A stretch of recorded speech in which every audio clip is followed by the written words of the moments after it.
the Lord. Hallelujah. And thank you, Jesus. It's about that time here on KAZ Radio for one of the hottest shows every Wednesday at 10. Ask Aunt Oddie.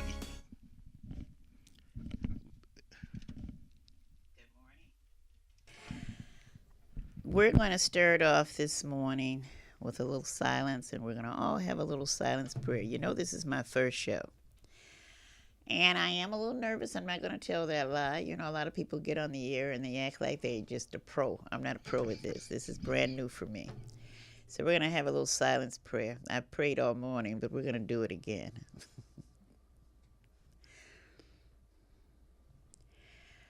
All right, we're going to start our topic off this morning on teen violence. We all know this is a major problem in our country. It's not just urban, suburban, it's East Coast, West Coast, it's all over our country. And I don't have the answer. God knows I don't have the answer. If I had the answer, it would be over. But we don't have the answer. Our children are lost. They're not getting lost. They're lost. When we look at our news media and we see all the destruction these children are doing, yes, we have children marching in Washington. We have children marching at the state capitol. But that's not going to eliminate our violence. Our violence has to be eliminated. And the only way we're going to eliminate it is if we do something in our homes with our children. Our children have to know that they're loved. Our children have to know that they're cared about.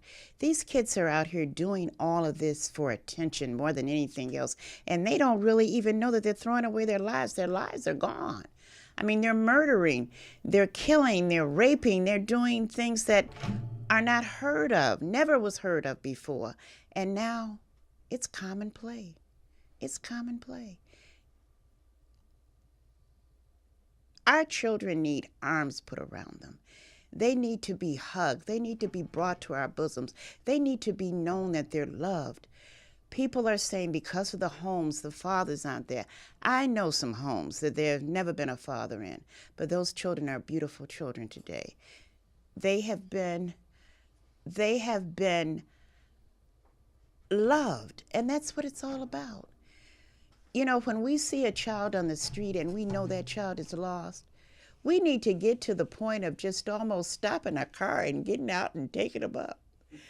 I mean, we've got to do some drastic movements and to help our children, to help us, to help the country. It's horrible. A very dear friend of mine, very dear, well, I guess it's all right to say its name, Willie Watts. Willie Watts was my 14-year-old, my junior high Sunday school teacher. He was more or less, say, murdered by a teenager. They were robbing his wife, I understand, and he fell on top of her to keep them from hurting her. And he's gone. This has got to stop. I don't know the answer. Like I said, if I knew the answer, God knows, it would be over. But I do know that our children are not loved. Our children are out here in the streets looking for love. They're looking for attention. The gangs, they're looking to be a part of something. They're not a part. They don't have anybody to say, come on. We got to do more of this. I mean, I'm old. I keep saying I'm old. I don't want to be as old as I am, but I'm old. But if I can still reach out a hand, I know some of the younger parents can reach out a hand. We can't sit up and tell our children when they're babies. That's the thing I got a big thing about. People take babies, and the first thing they say when a kid does something, oh, they're bad. That's a word that should never be used to a child. A child is not bad. A child is mischievous. A child is mischief. He's seeking out to know things. He's not bad.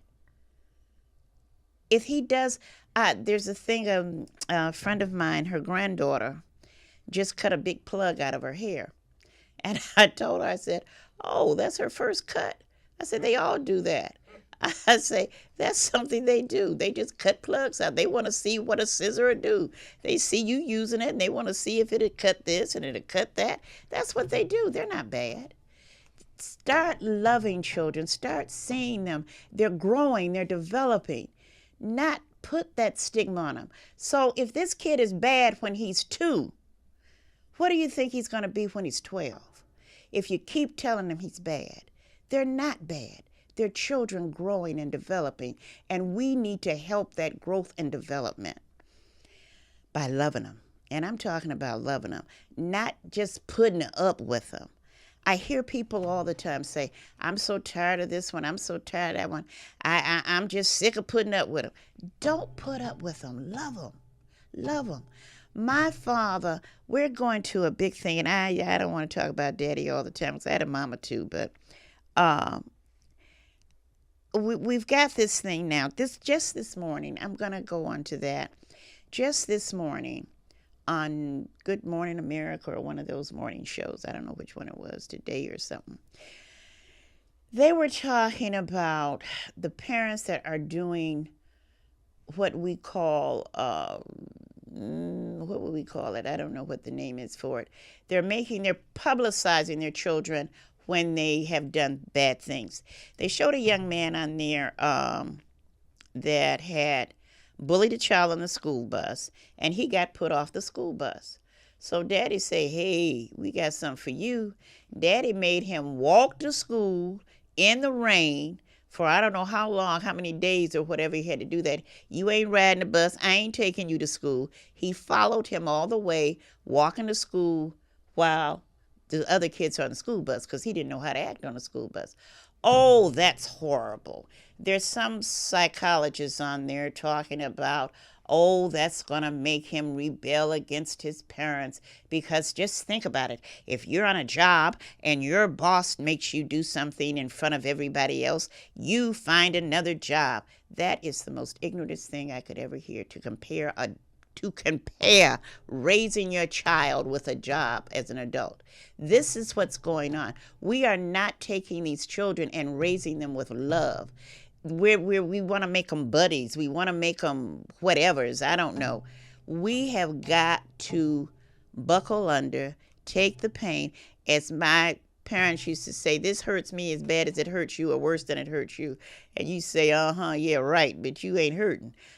But it is. It's true. It hurts. And this is why parents will not discipline their children, because they don't want that child to be mad with them. They don't want that child to say, I hate you, when they get through whooping them. Children say that. I said it. We all said it. Be hated. Be hated so you can be loved. And now you're sitting here saying, you ain't got no kids. What you know about it? I got a 52-year-old goddaughter that I took in from a teenager. And I know Karen loves me. I disciplined her. And she's a good woman today. She has 2 children of her own. She has 2 children and 2 grandchildren. She has a boy and a girl. And she has 2 grandchildren, a boy and a girl. If you're not afraid to love your child, the Bible tells us, spare the rod. What is it? Spare the rod, spoil the child. Don't spare the rod. You don't whoop your children in anger. You whoop them to correct them.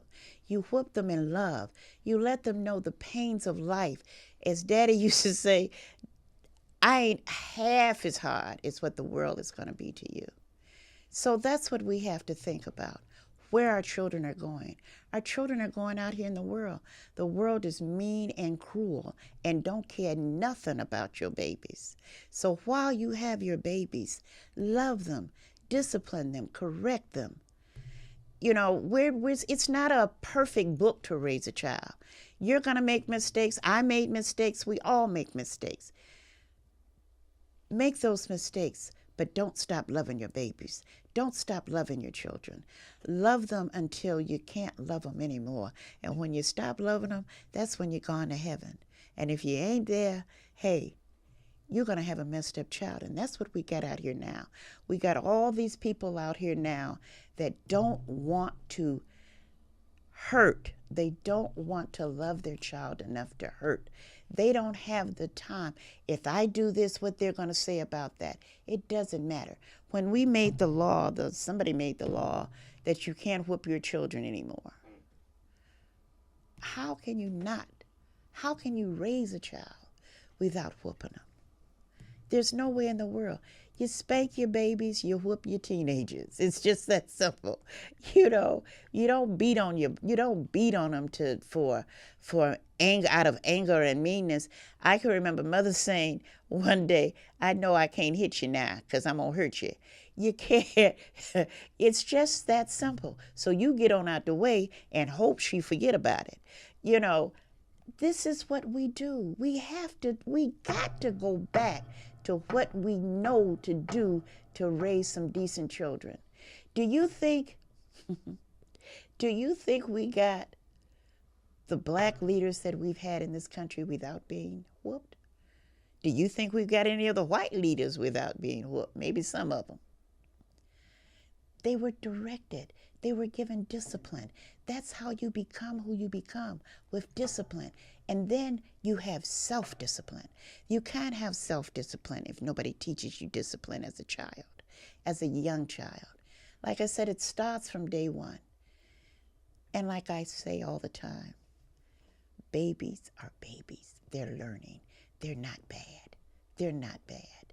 They're learning. The one thing I want you always to remember, that Aunt Oddie loves you. Aunt Oddie loves you. Now we're going to talk about something else that they've started up around here. It comes out of Utah. I think it's a law in Utah called free range raising. Yes, that's letting your child go. If he wants to go to the store, he wants to go ride his bike, if he wants to do anything he wants to do, let him go. Because they say, some great psychologist somewhere says, we're stifling our children from being matured by locking them up and watching them and protecting them and loving them. This person, I don't want to say, well, I can call him a dummy, because that's a real dummy. Anytime you're going to take a 5-6-year-old child and say, well, you want to go over to Henry's that lives on the next street, take your bike and ride over to Henry's. Has anybody watched the news lately in Utah? Have they seen what is going on with our children? The kidnapping, the molestation, the raping, the killing, and you're just going to let your baby go? You're just going to let them go wherever they want to go? You don't have to watch them at the school bus. You don't just let them walk on to the school bus. Just let them go on wherever they want to go. They say, this dummy says, that you're crippling them. You're crippling them from being matured and growing up. See, these are the things that we have to have enough sense. This is why we need to go back to the final root, and that root is the Bible. We have to have enough sense to know what is right and what is wrong. We can't, it used to be a time, I guess, I didn't live during that time, but, sometime, it didn't just go away all of a sudden, because people talk about how it was in small communities when people sat and the neighbors over here and the neighbors over there watched each other's children. Well, it's for certain now you couldn't be seen by a neighbor if you were doing something wrong, because if you got seen by the neighbor was going to show enough tell it. Now neighbors sit and say, well, I ain't got nothing to do with it. I ain't saying nothing over there. That's their business. They ain't did nothing with their children. Every child does something wrong. Every child.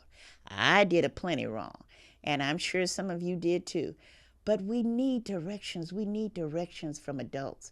And we need to be accounted for young. Like the young man that had his baby walking to school in the rain. He watched his baby. He didn't turn his baby out just to go. He watched him. He followed him all the way in the car. And I bet you a dime to a dollar. I don't know. I don't even remember what city it was in. But I bet you to a dime to a dollar, when that child gets back on the bus, He ain't gonna be bullying nobody, and he gonna be acting right from now on, because he know he got to get out there and walk in that rain. This is the thing that we have to realize. We have to, if we're giving them correct directions, if we're giving our children the right way to go, the right things to do, they're gonna come around and be right. I don't believe any other way. I don't believe any other way. And let me see, what else can we talk about? We done talked about the free range. We done talk about the harsh discipline, which I don't think is harsh discipline. I thought my daddy had a nickname. Now, and I told you all the other day about how wonderful of a father I had. And he was, no doubt. But as a teenager, my nickname for my daddy was the Hellion, because I thought he was so mean. I just knew he was just a hellion. Here come the hellion. I gotta get up and mop the floor. Here come the hellion. I better go wash dishes. Here come the hellion.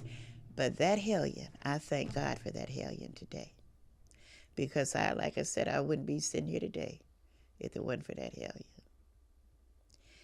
And I do truly, sincerely want each and every last one of you to know without a shadow of a doubt that Aunt Oddie loves you. Well, Aunt Oddie, let me ask you this. Remember when they had prayer in school, and you pledge allegiance to the allegiance of America, and paddles in school, which was a little bit more disciplined because I got a lot of paddles in school. Another thing that is going on, years ago, of course I was grown, they came out with this 696 kids. Well, if you get a whipping by your parents, somebody or the kids can call 696 kids and report you. My mother had a thing. You can call who you want to call. They come in my door, I'm gonna whoop their butt too. You know what I'm saying? But I think a lot of them things came into play also. A lot of it has come into play, I grant you. Mm-hmm. As we touched on a little earlier, spare the rod, spoil the child. Mm-hmm. I've heard a lot of people talk about prayer in school. I've prayed in school a lot, but I was taught to pray silently at all times. Mm-hmm. So I don't ever remember a group universal prayer in school. I do remember the Pledge of Allegiance to the flag. Yes, definitely so. And we definitely had paddles. We were disciplined in school also. That kind of, I think, took away. I think the paddling in school kind of was taken away because there were people paddling children that did not love children. And that's what makes a problem also. Everybody that has a job was not meant for that job. And I think some of us that really got our heads on straight know that. Right. Okay. So that was one of our big problems with that.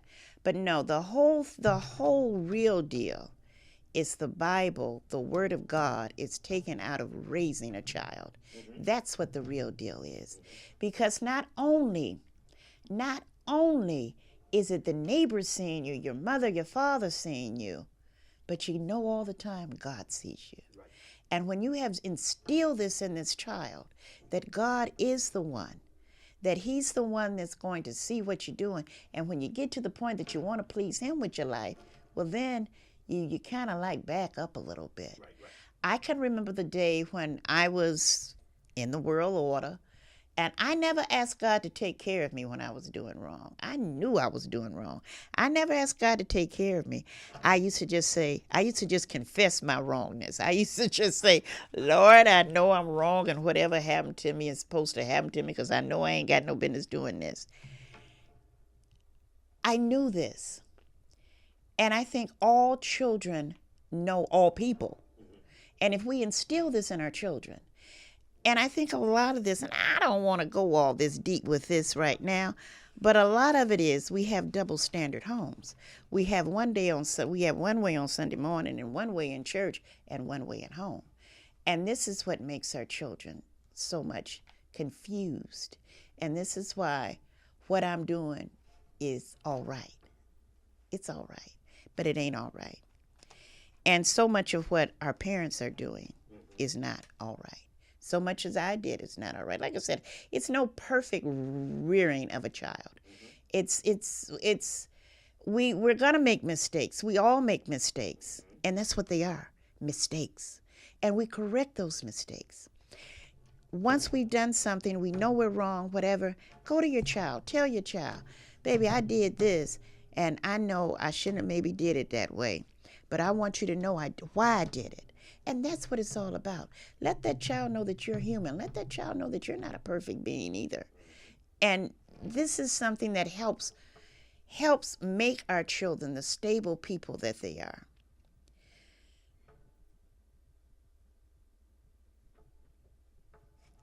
Oh, you wait for me another. Okay, I like that. How about how about I told you all this was new to me, didn't well, I? that's all right. And We're doing good. We're doing good. I look back on my life and how I was, I would say, punished for whatever I did wrong. I yeah. was like one time I was on the bus, me and my brothers and my friends, and we were acting a fool.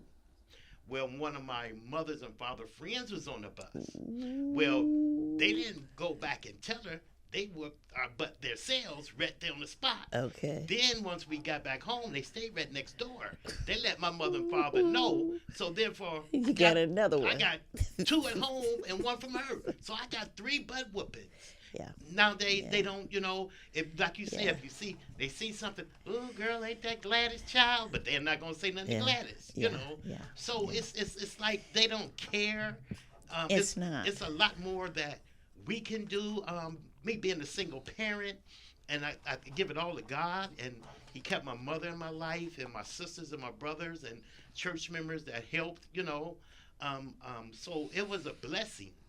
So it's a lot of them things that they need to come back and conquer, but then I don't know how we can get them. We can only come back and conquer with God. We can only come back if we sincerely want to come back. And the only way we can get back is with God. We don't have the strength to do it on our own. Exactly. We've been going wrong too long. And to come back, we've got to ask Him for help to bring us back and to do what is necessary to do. Like you said, everybody's afraid to step out and not be accepted by someone else. We're doing the same thing our children are doing. We want to be accepted by everybody else. We don't want if we tell Betty that little Frankie was doing that, Betty ain't gonna like me no more, because Betty ain't gonna believe little Frankie was doing that. Okay, that's the same thing our children are doing. Our children are coming in with gangs and joining up with gangs because they want to be accepted by the gang members. They want to be accepted by the bad boys. They want to be accepted by the bad girls. This is the thing. We're teaching them that. That's what we're teaching them. Instead of standing up and saying, this is right, and I want to be right. And that's where we have missed it out at. See, it's not the kid. The kids learn, what's that thing? Don't do as I do, don't do as I do as I say do. That's wrong. Do as I do and do as I say do.